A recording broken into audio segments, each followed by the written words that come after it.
Le 6 juin 1944, à 0h32 précise, sur la plage d'Omaha, en Normandie.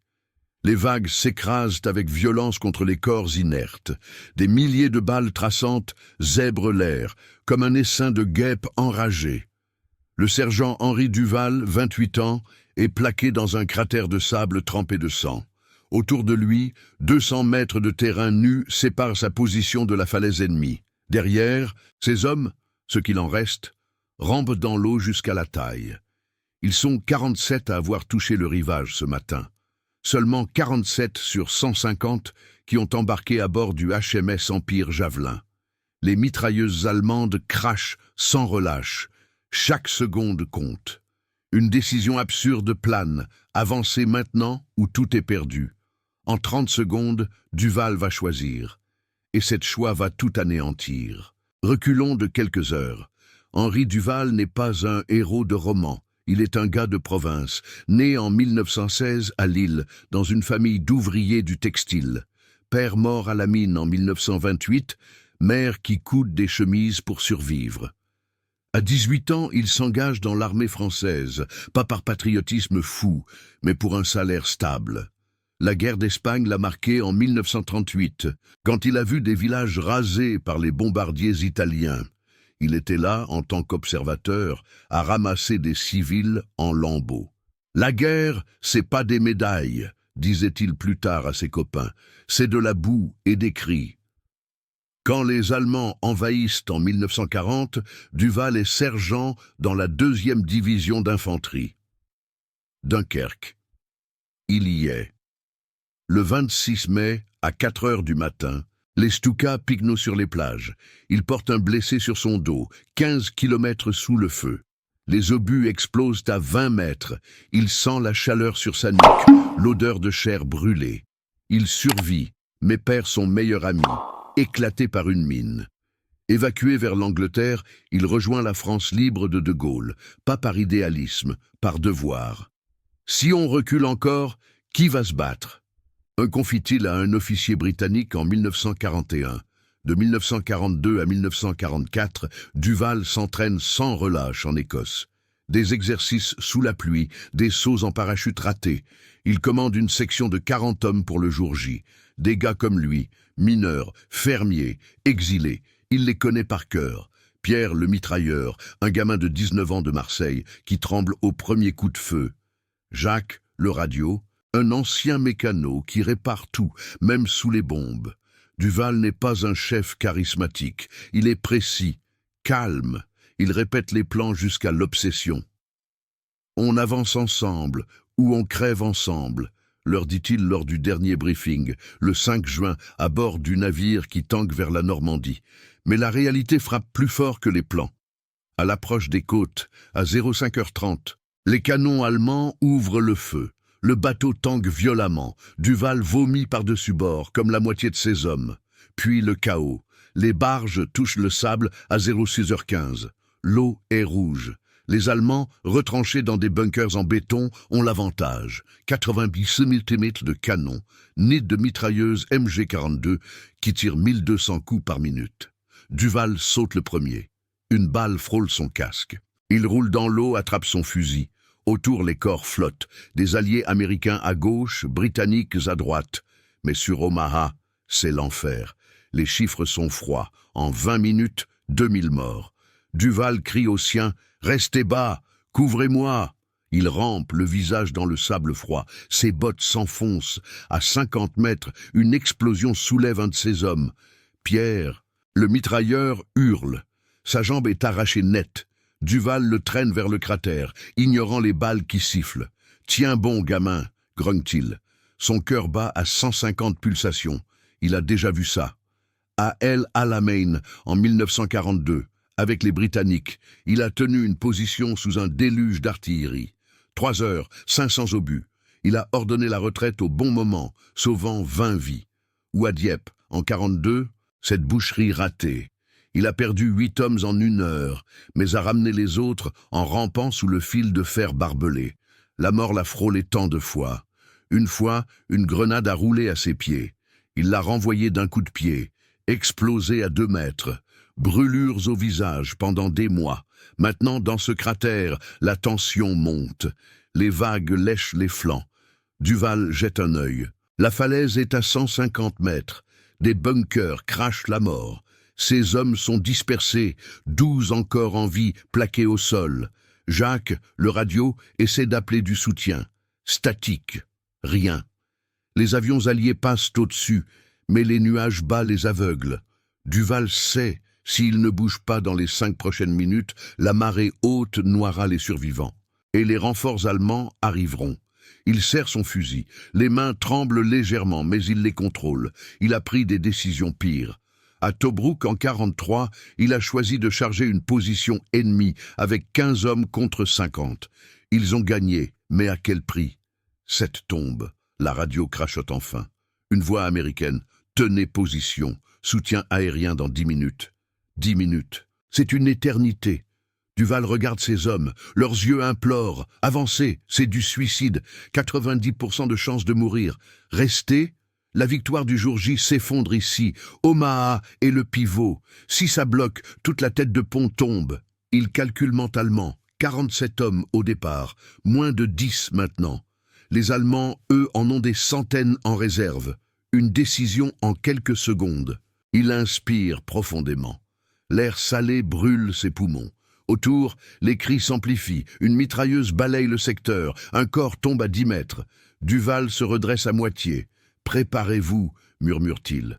Ses hommes se tendent. Le sable colle à leur sueur. Il sait que ce choix va tout changer. Une victoire assurée, balayée par un instant. Le vent porte l'odeur de poudre et de sel. Tout semble suspendu, inévitable. Henri Duval fixe la falaise. Les bunkers allemands sont comme des yeux noirs, impassibles. Le bruit des vagues masque à peine les rafales. Ses hommes attendent, le souffle court. Jacques, le radio, secoue son appareil. Toujours rien, sergent, les ricains disent de tenir. Duval hoche la tête. Tenir, facile à dire depuis un navire à 10 kilomètres. Ici, chaque vague monte. L'eau lèche déjà les genoux des blessés. Pierre gémit à ses côtés, sa jambe bandée avec un bout de chemise. Le sang suinte. Duval sait que l'infection viendra vite. Il a vu ça à Dunkerque. Un gosse comme Pierre, amputé sur place, mort en 2 jours de fièvre. Il repense à ces moments qui l'ont forgé, pas pour se vanter, juste pour se rappeler qu'il a déjà traversé l'enfer. En 1941, après l'Angleterre, il est envoyé en Afrique du Nord avec la 8e armée britannique. Tobrouk, août 42. La chaleur étouffante, 45 degrés. Les Allemands de Rommel poussent dur. Duval commande un peloton de reconnaissance. Mission simple, infiltrer une ligne ennemie pour repérer des chars. Mais rien n'est simple. À minuit, sous un clair de lune pâle, il rampe sur 2 kilomètres de désert craquelé. Ses bottes s'enfoncent dans le sable chaud. À 200 mètres de la position, un guetteur allemand allume une cigarette. La braise brille comme un signal. Duval ordonne l'arrêt. Cœur qui cogne. Ils sont 12. Les Allemands, au moins 40, avec des half-track armés de canons de 75 mm. Un faux mouvement et c'est la fin. Ils décident sur l'instant. Charger ou contourner? Contourner prendrait l'aube et les patrouilles les repéreraient. Charger, c'est risquer tout pour des infos vitales. Il choisit. On y va. Fusil prêt, pas un bruit. Ils bondissent comme des ombres. Le premier Allemand tombe d'une balle dans la gorge, silencieuse. Mais un autre crie « Alarme !» Les mitrailleuses s'éveillent. Duval plonge derrière un rocher. Les balles ricochent, éclat de pierre sur son visage. Il tire, touche un officier. Ses hommes suivent, corps à corps, baïonnettes qui claquent, odeur de sueur et de cordite. En 10 minutes, c'est fini. 8 Allemands morts, 3 prisonniers. Duval perd 4 hommes. Mais les infos sur les chars sauvent un bataillon entier le lendemain. Montgomery le cite dans un rapport. Duval a agi sans hésiter. Pas de médaille pour lui, juste une clope partagée avec un Écossais sous les étoiles. La guerre, c'est choisir qui vit, dit-il ce soir-là. Il le sent encore, ce poids. Comme maintenant, sur Omaha. Les minutes s'étirent. 06h40.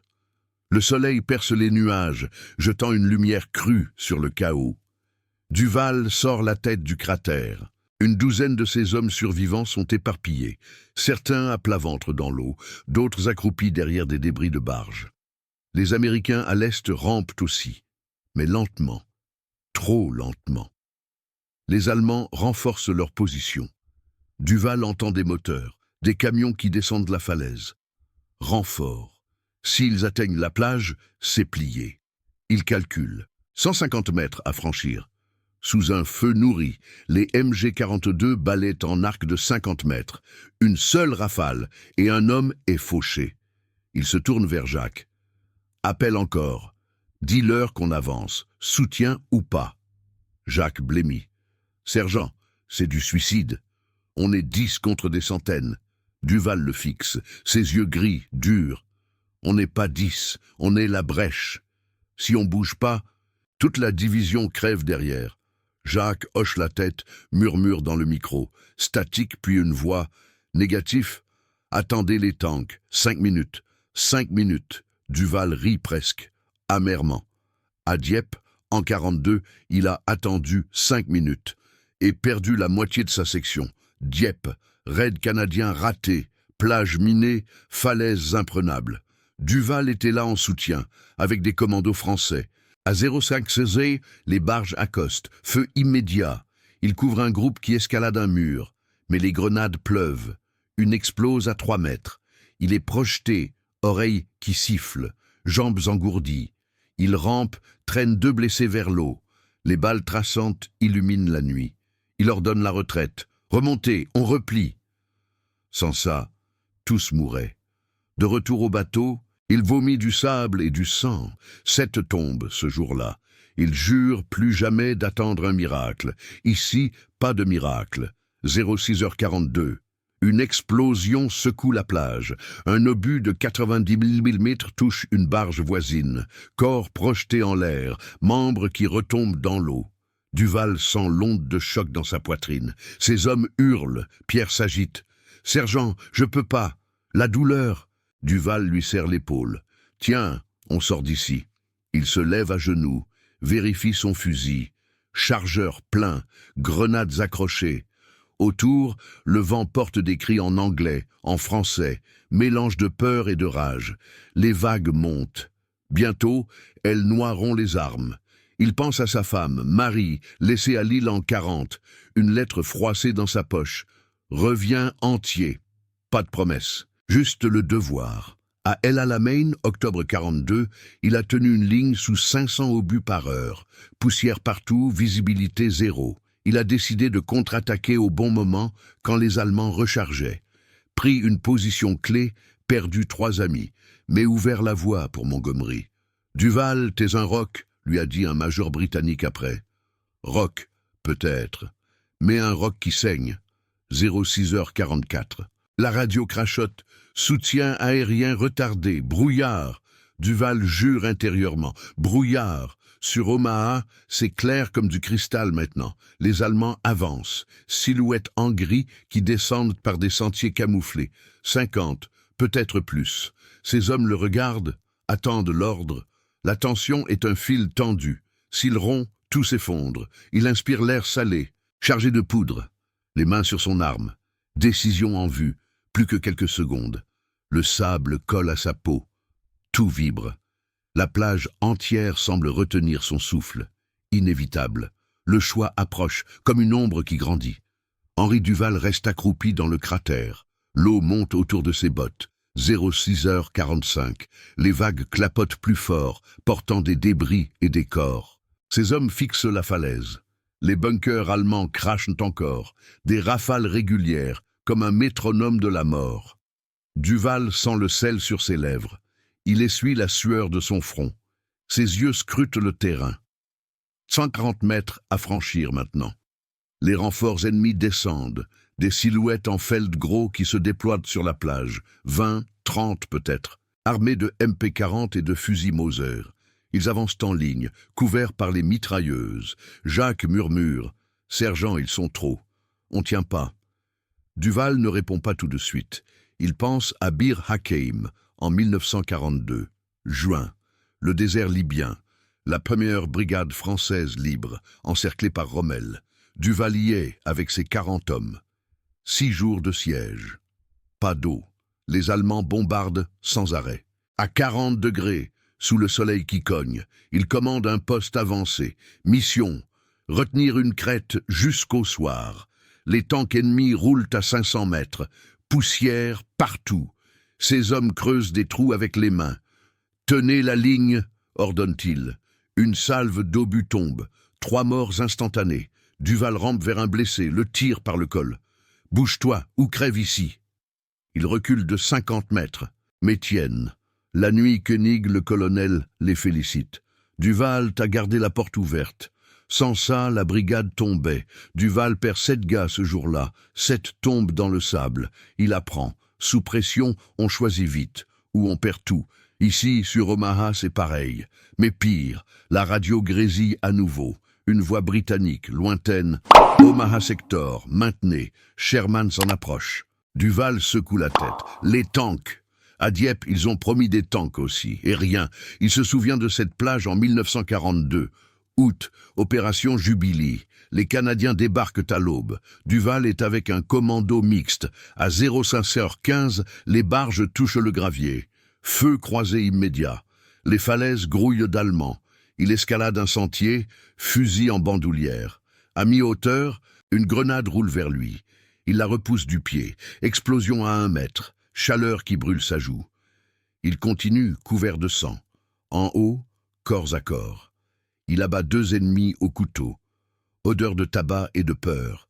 Mais la retraite sonne à 09h. Il redescend en rampant, traînant un caporal touché. Balles qui sifflent. Sur la plage, le chaos. 600 morts en 2 heures. Duval jure plus jamais d'attendre des renforts qui n'arrivent pas. Il sauve 4 hommes ce jour-là. 4 sur 12. 06h47. Une balle ricoche sur le bord du cratère. Éclat qui pique la peau de Duval. Il se plaque plus bas.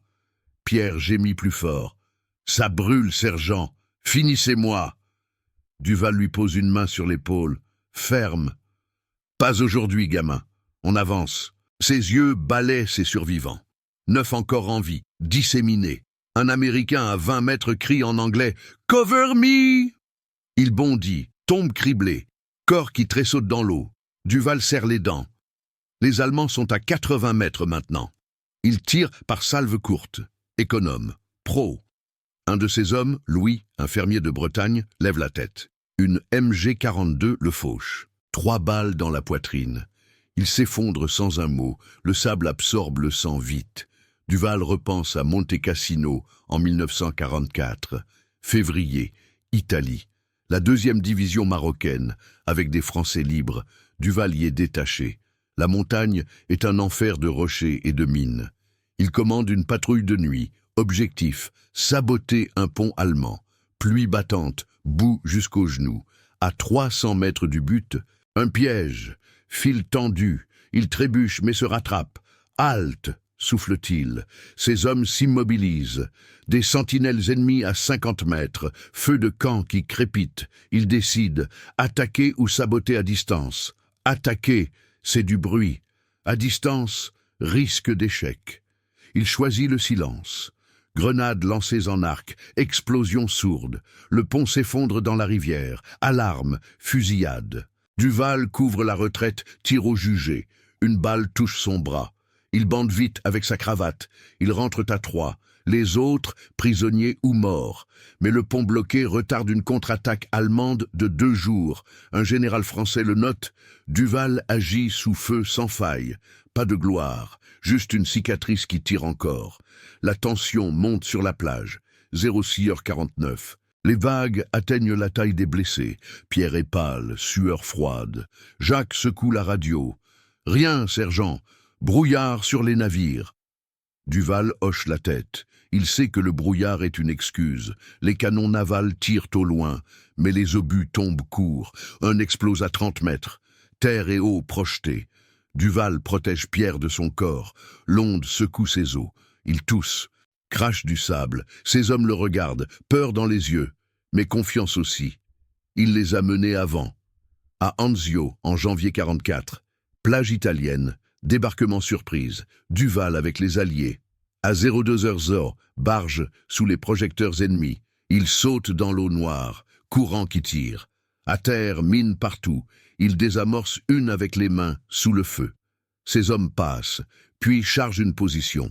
Fusil mitrailleur qui crache, il perd 2 gars mais prend le bunker. Dedans, 5 Allemands rendus. Tenez bon, leur dit-il en anglais approximatif. Le matin, la tête de pont tient. Grâce à des choix comme ça, rapides, précis. Maintenant, les renforts allemands sont à 50 mètres. Ils s'abritent derrière des épaves.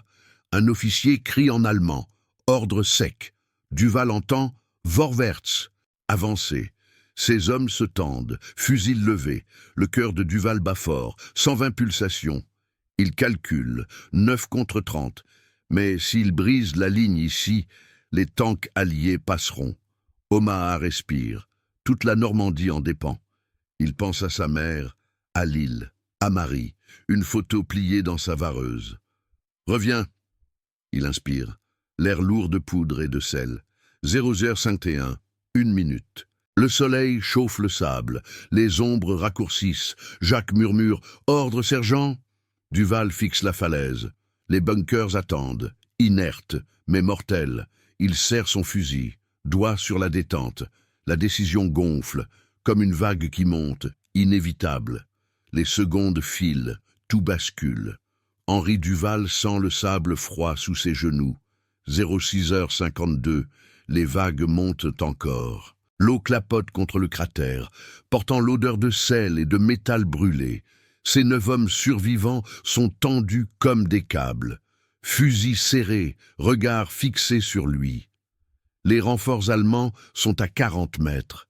Ils s'accroupissent derrière une épave de barge tordue, leur silhouette nette sous le soleil bas. Un sous-officier aboie. « Feu !»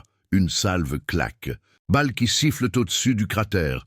Un éclat touche l'épaule de Jacques. Il jure, plaque sa main sur la plaie. Sang chaud qui coule. Duval ne bronche pas. Il pense à ses choix passés, ces instants qui l'ont gardé en vie. Pas pour se rassurer. Juste pour mesurer le poids. En Sicile, juillet 43. Opération Husky. Duval avec les troupes britanniques. Débarquement à Gela. À 04h30, les barges heurtent les rochers. Haut jusqu'à la poitrine, les Italiens tirent depuis des collines. Ils commandent une section de 25. Mission, prendre un village côtier. À 200 mètres de la plage, un champ de mines. Ces hommes piétinent. Explosion. 2 morts sur le coup. Duval ordonne « Écartez-vous, suivez mes pas ». Il avance en tête, sonde le sol avec la crosse de son fusil. Chaque pas un risque. À 50 mètres, un tank italien surgit. Canon de 47 mm pointé. Il crie « Grenade ! Sur les chenilles !» 3 explosions. Le monstre s'immobilise, fume. Ses hommes chargent. Fusillade courte. 10 Italiens tombent. Le village pris en 1 heure. Perdu 5 gars. Un colonel américain note « Duval a forcé la brèche ». Brèche, le mot résonne maintenant sur Omaha. 06h53. Une mitrailleuse allemande ouvre à nouveau. Rafale continue, 1200 coups par minute. Le sable gicle autour du cratère. Duval plaque Pierre plus bas. Le gamin tremble, pâle comme un linge. « Sergent, je sens plus ma jambe. » Duval hoche la tête. « Tu la sens pas, c'est bon signe. Reste avec moi. » Il jette un œil. Les Allemands avancent par bonds, 10 mètres à la fois, couvrent leurs flancs. Eux 30 au moins. Armes lourdes, ces 9 hommes épuisés, munitions à moitié. Jacques bande son épaule avec un chiffon. Radio morte, sergent, batterie cuite. Duval acquiesce, pas de soutien. Les canons navals tonnent au loin, mais les obus éclatent à 100 mètres, inutile. Brouillard ou pas, c'est fini pour eux. Ils repensent à Caen, en septembre 43. Pas encore le jour J, mais un avant-goût. Récupération de prisonniers français. Duval infiltre une ferme occupée. Nuit noire, pluie fine. À 300 mètres, des patrouilles SS. Il est avec 8 hommes. Plan simple, frapper vite, extraire. À l'approche, un chien aboie. Alerte. Fares qui balaie. Duval décide. On fonce. Grenade d'abord. Explosion dans la cour. Cris en allemand. Ils entrent par la porte arrière. Couloir étroit. Corps à corps. Il assomme un SS d'un coup de crosse, tire sur un autre à bout portant, odeur de poudre confinée. Ils libèrent 4 prisonniers, mais perdent 2 des leurs. Fusillade dehors, balles qui percent les murs. Duval couvre la sortie. Courir vers les arbres. Ils s'en sortent à 6. Les prisonniers sauvent une usine d'armes plus tard. Un officier de Gaulle dit « Duval choisit sans trembler. » Sans trembler, mais il tremble intérieurement maintenant. Le choix pèse. 06h54. Les Allemands sont à 30 mètres. Un grenadier lance une pomme de pin. Elle roule dans le cratère. Duval la repousse d'un coup de pied. Explosion assourdissante. Terre qui vole. Il est projeté contre la paroi. Oreilles qui bourdonnent. Pierre hurle, touché aux côtes. Duval rampe vers lui. Attrape son col. Respire, pas maintenant. Ces autres hommes tirent. Fusil qui claque. Un Allemand tombe, tête en avant. Mais 2 autres avancent. La plage entière vibre. Crie partout. Les Américains à l'est reculent sous le feu. Les Britanniques à l'ouest, coincés par les mines. Omaha saigne, 2500 morts en 1 heure. Les chiffres diront plus tard. Duval sait. Si la brèche ne s'ouvre pas ici, la tête de pont craque. Toute l'invasion. Des millions d'hommes derrière, en attente. Il se redresse. Regarde ces hommes. 9 pères Dieu. Peur, mais prêt. Écoutez-moi, dit-il d'une voix basse, ferme. On avance, tous. Vers la falaise, couvrez les flancs, grenades sur les bunkers. Jacques blêmit. Sergent, on est 9, eux des centaines. Duval le fixe. 9 suffisent si on est rapide. Ou on meurt ici, noyé. Pas de débat. Il sait que l'hésitation tue plus que les balles. À Kasserine, février 43, Tunisie. Bataille contre Rommel. Duval avec les Américains inexpérimentés. À 07h00, les Panzers chargent. Colonne de 50 chars. Sa section, 30 hommes, doit tenir un col. Obus qui pleuvent. Véhicules alliés en feu. Il voit un tank américain paniqué. Reculer. Duval ordonne « Tenez la ligne. Mitrailleuse. Sur les flancs. » Ils ralentissent l'assaut. Perdons la moitié, mais gagnent 2 heures. Renforts arrivent. Un général US. Duval a tenu quand tout fuyait. Tenir. Mais ici, tenir n'est pas assez. Avancer, c'est tout. 06h55. Le soleil monte. Chaleur qui colle les uniformes. Duval sort la tête. Les Allemands chargent maintenant. À 20 mètres, ordres en allemand. Schnell, nehmen Sie die Strande. Ces hommes se lèvent à moitié. Fusil prêt. Une balle touche un Français. Michel, au genou. Il tombe en arrière, hurle. Duval crie « Feu à volonté! Avancez !» Ils bondissent du cratère. Sable qui ralentit. Jambes lourdes, balles qui traînent dans l'air. Un homme tombe à droite, criblé. 8 maintenant. Duval court en tête, zigzagant. Son cœur cogne. 140 pulsations. Il lance une grenade vers l'épave. Explosion. 2 Allemands projetés. Cris. Ces hommes suivent. Tire. Un autre Allemand s'effondre. Mais une MG-42 balaie. Jacques trébuche, touché au ventre. Il s'arrête. Main sur la plaie. Continuez. Sergent. Duval hésite une seconde fatale. Il le laisse court. 7 hommes. La falaise approche. 100 mètres. Les bunkers crachent. Obus qui explosent à 10 mètres. Duval sent la chaleur, odeur de cordite. Il pense à sa dernière mission avant le jour J, avril 44. Raid sur une batterie côtière en Bretagne. Occupé. Duval avec 12 commandos. Nuit sans lune. Il nage 500 mètres. Eau glacée. À terre. Fil barbelé. Il coupe avec des pinces. Silence.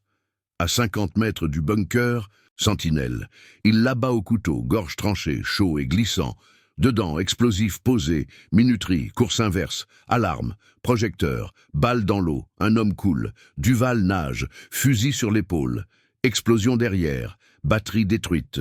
5 rentrent. De Gaulle le décore plus tard. Duval frappe au cœur. Cœur. Le sien bat la chamade maintenant. 06h56.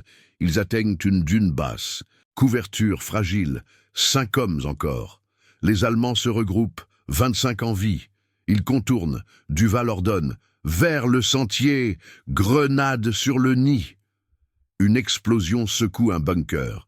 Silence bref. Puis, feu redoublé. Un obus de mortier tombe. Terre qui engloutit 2 Français, 3 maintenant. Duval, Pierre traîné par un autre, et un dernier, Robert. Pierre halète.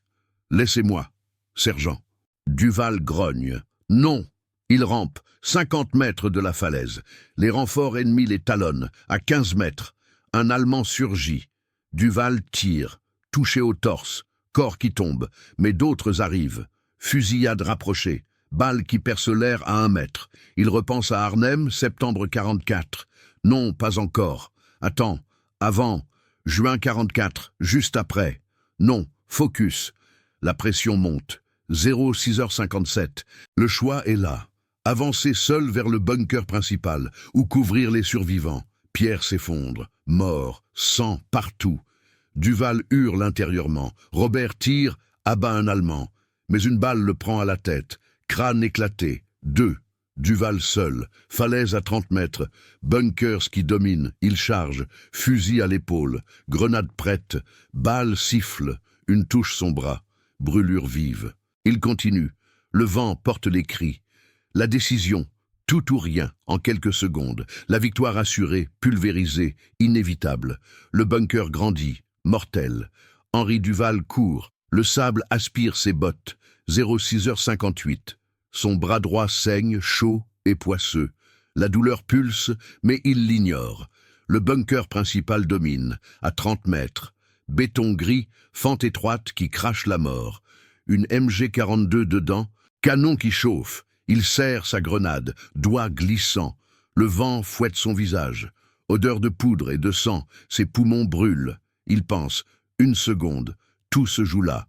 Balle siffle, une frôle son oreille, choc sourd, il zigzague, gauche, droite, le cœur cogne, 150 pulsations, à 25 mètres.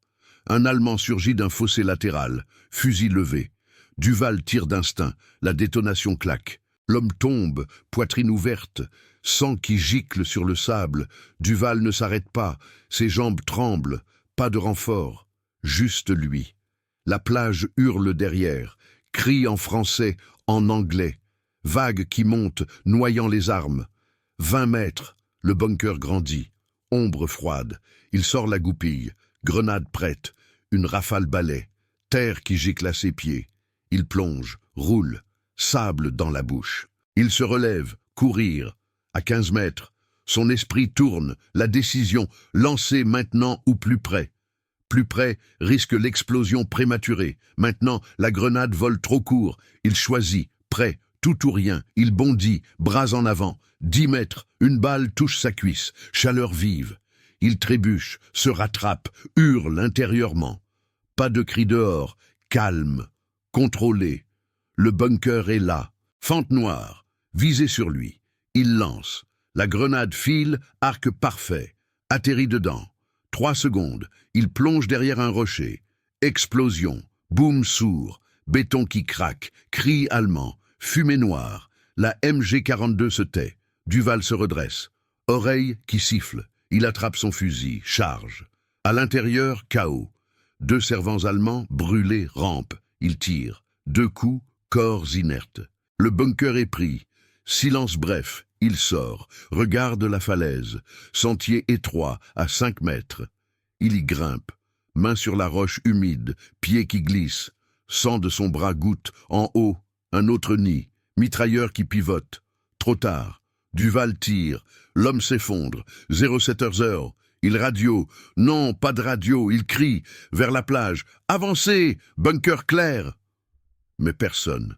Ces hommes, morts. Pierre. Jacques, les autres. Tombés dans la charge. La plage est vide. Les survivants alliés plaqués. Les renforts allemands, alertés par l'explosion, affluent. Camions qui grondent en haut. Des dizaines. 100 peut-être. Ils descendent. Armes prêtes. Duval réalise. Sa décision. Avancer seul. Ça a ouvert la brèche. Mais trop tard. Les Allemands contre-attaquent. Vite. Eux, organisés. Les Alliés, désorganisés. Débarquement bloqué. Une salve le touche. Épaule. Il tombe à genoux. Fusil tombe. Il rampe vers le bord. Regarde en bas. Les vagues lèchent les corps. 3000 morts maintenant sur Omaha. Sa charge a tué 10 Allemands. Peut-être 20. mais déclencher l'enfer. Les renforts ennemis balaient la plage, Américains repoussés à l'eau, Britanniques coincés, la tête de pont craque. Toute l'invasion vacille. Une seconde, son choix. Avancer sans attendre. Anéanti, la victoire assurée. S'il avait tenu 5 minutes de plus, les tanks arrivaient. Shermans, 20 peut-être. Ça aurait brisé la ligne. 07h02. Duval sent le froid monter, sang qui coule. Il pense à Marie, à l'île, revient entier. Pas cette fois. Un Allemand approche, botte sur la roche, fusil pointé. Duval lève les yeux. Pas de peur, juste fatigue. L'homme tire, une balle dans la poitrine. Choc, il bascule, corps qui roule, tombe la falaise, 20 mètres, atterrit dans l'eau. Vague qui l'engloutit, le courant l'emporte. Tout finit là, les conséquences frappent vite. Sur Omaha, la contre-attaque allemande repousse les Alliés de 200 mètres. 4000 morts en 2 heures. Les généraux, à bord des navires, hurlent. Eisenhower envisage l'évacuation. Mais à 07h30, les premiers tanks percent, grâce à d'autres secteurs. Omaha tient de justesse, mais le prix, Duval et ses 9 hommes effacés. Pierre, enterré dans le sable. Jacques, flottant au large. Les corps ramassés plus tard, anonymes. Les survivants racontent. Un Américain, témoin, ce Français a chargé seul. Folie. Mais il a tué le nid principal. Un rapport britannique note Sergent Duval, France libre, action décisive, coup fatal, mérite croix de guerre posthume. De Gaulle apprend à Londres, silence long, puis ordre, médaille. Famille, à Lille reçoit la nouvelle en juillet. Marie pleure seule. Il a choisi, dit-elle au voisin. Pas de détails, juste le devoir. La division avance enfin. À midi, la falaise est prise, mais Duval reste là. Un nom sur une liste. 47 embarqués, 0 rentré. Sa décision en 30 secondes a failli tout briser. Renfort allemand, 150 tués par sa charge, mais 500 arrivés après. Victoire assurée, pulvérisée. Omaha saigne encore des mois. Cette histoire montre la guerre comme elle est. Une seconde pèse plus que des plans. Duval n'était pas un dieu, juste un homme qui choisit. Courage, peut-être, ou survie instinctive. Dans le chaos, on avance ou on coule. Et parfois, avancer noie tout. La Normandie libérée, grâce à des milliers comme lui. Mais à quel prix? Une décision humaine, fatale, inévitable.